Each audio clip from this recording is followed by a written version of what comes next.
ఇన్ని సంవత్సరాలైనా ఆయన ఓపిక నన్ను ఆశ్చర్యపరుస్తుంది. అసలు ఆయన మనసు మైండ్ నిరంతరం పనిచేస్తూనే ఉంటుంది. ఇందాక మన క్యాబినెట్ మీటింగ్లో కూర్చున్నప్పుడు అసలు ఈయనకి ఓపిక ఎక్కడి నుంచి వస్తుంది అని అర్థం కాదు. విపరీతమైన ఓపిక, కాన్స్టెంట్గా బ్రెయిన్ తిరుగుతూనే ఉంటుంది, సొల్యూషన్స్ ఇస్తూనే ఉంటుంది. అనుభవజ్ఞులైన అధికారులకు కూడా ఆయన దిశానిర్దేశం చేయగలరు. ఈ పాయింట్లో తప్పుంది, మీరు ఇలా చేయండి, ఇలా ఆలోచించండి. అలాంటి దాంతోపాటు శారీరకంగా ఆయన పడే కష్టం ఓ 25 ఏళ్ల యువకుడు కూడా కష్టపడ్డాడు. మనసు మేధస్సుతోటి నలుగుతూ శరీరాన్ని కూడా అంత కష్టపెట్టడం అంటే నాకు అది నిజంగా నాకు మన వరదలు వచ్చినప్పుడు అసలు ఆయన పడ్డ కష్టం కొంతమంది అనుకోవచ్చు ఆయన దిగాల్సింది ఏముంది అని. ఆయన నడిచి చూపిస్తున్నారు. బాధ్యత గల వ్యక్తి ఎలా ఉంటారో ఆయన చేసి నడిచి చూపించారు. ఆయన అంటే ఎందుకు చూపించాల్సి వచ్చిందంటే కూడా అధికార యంత్రాంగంలో మందకొడితనం వచ్చేసింది. అంటే పనులు చేయకపోతే, ప్రాక్టీస్ చేయకపోతే ఏమైపోతుంది, మందకొడితనం వచ్చేసింది. ఒకసారి అంకుశం పెట్టి గుచ్చాలి. అలా ఆంధ్రప్రదేశ్ అధికార యంత్రాంగాన్ని గుచ్చడానికి ఆయన దిగారు. ఆయన అసలు ఆయనకు అవసరం లేదు. ఈ ప్రపంచంలో కూడా మీరు చెప్పండి, 9/11 ఇన్సిడెంట్ జరిగితే జార్జ్ బుష్ వచ్చి కూర్చోలేదు అక్కడ న్యూయార్క్లో. రుడి గిలియానీ ఆయన న్యూయార్క్ సిటీ మేయర్ కూర్చున్నాడు అక్కడ.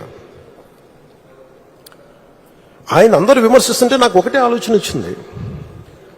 అన్ని స్థానిక సంస్థల్లో వైసీపీ నాయకులే కదా మీరందరూ, మేయర్ కానీ సభ్యులు కానీ అన్ని పాలనా వ్యవస్థలు అన్నింటిలో కూడా it is nothing but YCP. 70% పంచాయతీల్లో వాళ్ళే, అన్ని స్థానిక నగర పంచాయతీల్లో మనకి అన్ని నగరపాలికలు అన్ని సంస్థలు కూడా వాళ్ళే. అసలు విజయవాడలో ఉన్న మేయర్ ఏమైపోయి ఫస్ట్ సిటిజన్ అంటాం, మొదటి ప్రథమ పౌరుడు అంటాం కదా విజయవాడకి. వాళ్ళకి బాధ్యత లేదా? వైసీపీకి బాధ్యత లేదా? ఎంతసేపు ఆయన విమర్శించడమేనా? నాకు అనిపించింది అసలు పంచాయతీలు కానీ స్థానిక సంస్థల్లో ఉండే వైసీపీ సభ్యులు కానీ ఏమైపోయారు? కష్టాలు వచ్చినప్పుడు అందరం కలిసి కట్టుగా ఉండాలి, కానీ తర్వాత కొట్టుకుందాం. ప్రజలు కష్టాలు ఉన్నప్పుడు అప్పుడే మాట పెట్టుకుంటాం. వాళ్ళకి అన్నం పెడతామా, ఆదుకుంటామా, లేదంటే వాళ్ళని కూర్చోబెట్టి తిడతామా పక్కన సహాయపడే వాళ్ళని. బురదలోకి దిగి, నీళ్ళల్లోకి దిగి ఆయన ఒకవైపు నడుస్తూ ఉంటే ఆయన అభినందించాల్సింది పోయి ఆయనకి పక్కన మన కూర్చోబెట్టి ఒక మాట అనుకుని ఉంటే చాలు చేసే వ్యక్తిని. ఆ రోజున ఆయన పడ్డ కష్టం నాకు నిజంగా నాకు గుండె చెమర్చింది. మీరు ఆ రోజు ఇచ్చింది, వరదలు ఇచ్చింది, గౌరవ ముఖ్యమంత్రి గారు చెప్తాను, మీరు చాలా చాలా వరదలు ఉన్న ప్రజలే కాదు సార్, మీరు ఒక అధినేత ఎలా ఉండాలి, ఒక ప్రభుత్వాన్ని నడిపే అధినేత ఎలా ఉండాలి మీరు దేశానికి చూపించారు చంద్రబాబు గారు. మనస్ఫూర్తిగా ఇన్స్పైర్డ్ అస్. మీకు మాటలు పట్టడం కొత్త కాదు, కానీ మీరు చేసే మంచి పనుల్ని, మీరు చేసే ఈ కష్టాన్ని మేమందరం గుర్తించి మేము మీతో అండగా ఉంటాం. పవన్ కళ్యాణ్ గారు మాట్లాడినప్పుడు నాకు గత చరిత్ర జ్ఞాపకం వస్తూ ఉంది. 100 రోజుల పొరుపు. ఈరోజు ఒక్కసారి చూస్తే ఆ రోజుల్లో ఎంత భయంకరమైన పరిస్థితులు అంటే, నన్ను అరెస్ట్ చేసిన రోజున పవన్ కళ్యాణ్ గారు హైదరాబాద్ నుంచి ఇక్కడికి రావాలంటే ఫ్లైట్ క్యాన్సిల్ చేశారు. ఎంత పట్టుదల ఉంటుందంటే,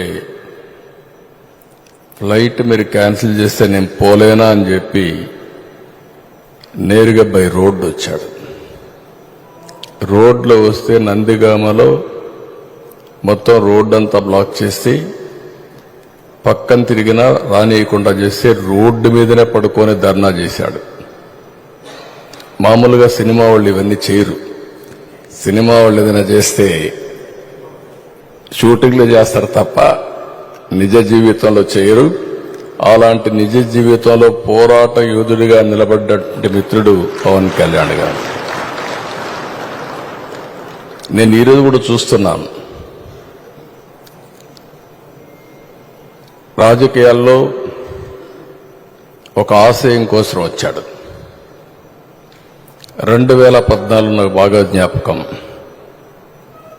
తెలుగుదేశం బీజేపీ పొత్తు పెట్టుకున్నాం. పొత్తు పెట్టుకున్న సందర్భంలో పోటీ చేయకుండా ఎన్డీఏ గెలవాలి, ఇప్పుడు నేను పోటీ చేస్తే ప్రభుత్వ వ్యతిరేక ఓటు చీలుతుంది కాబట్టి చీలకూడదని నిర్ణయం తీసుకుని ఆ రోజు పోటీ చేయకుండా అందరి అభ్యర్థుల కోసం పనిచేసిన వ్యక్తి పవన్ కళ్యాణ్ గారు. నేను ఎప్పుడూ మర్చిపోలేనది. నేను జైల్లో ఉన్నాను. జైలుకు వచ్చాడు. వచ్చినప్పుడు మాట్లాడాడు, చూశారు. అన్నీ ఆలోచించిన తర్వాత బయటెళ్ళి కష్టకాలంలో ఉన్నప్పుడు ఏమాత్రం కూడా ఆలోచించకుండా జనసేన తెలుగుదేశం పార్టీ 2 పార్టీలు కలిసి పోటీ చేస్తాయని చెప్పిన వ్యక్తి పవన్ కళ్యాణ్ గారు. అప్పటికి వాస్తవంగా ఆలోచిస్తే బీజేపీతో పొత్తులో ఉన్నారు. మళ్ళా అక్కడ ఒక మాట చెప్పాడు, నేను బీజేపీతో పొత్తుంది, వ్యతిరేక ఓటు చేయడానికి వీలు లేదు, కాబట్టి పొత్తు మాత్రం తెలుగుదేశంతో ఉంటుంది, బీజేపీని కూడా ఒప్పించి అలయన్స్ లేకి తెస్తామని చెప్పిన వ్యక్తి పవన్ కళ్యాణ్ గారు. క్రానలాజికల్ గా మనం చూస్తే ఒకటి తర్వాత ఒకటి మేమిద్దరం చూశాం, ఒకే ఆలోచన చేశాం. ప్రజలు గెలవాలి, రాష్ట్రాన్ని మళ్లీ పునర్నిర్మాణం చేయాలి, ఒకే ఆబ్జెక్టివ్. సీట్ల విషయంలో కానీ మీటింగ్ల విషయంలో కానీ ఎక్కడ చిన్న కమ్యూనికేషన్ గ్యాప్ లేకుండా పనిచేశాం.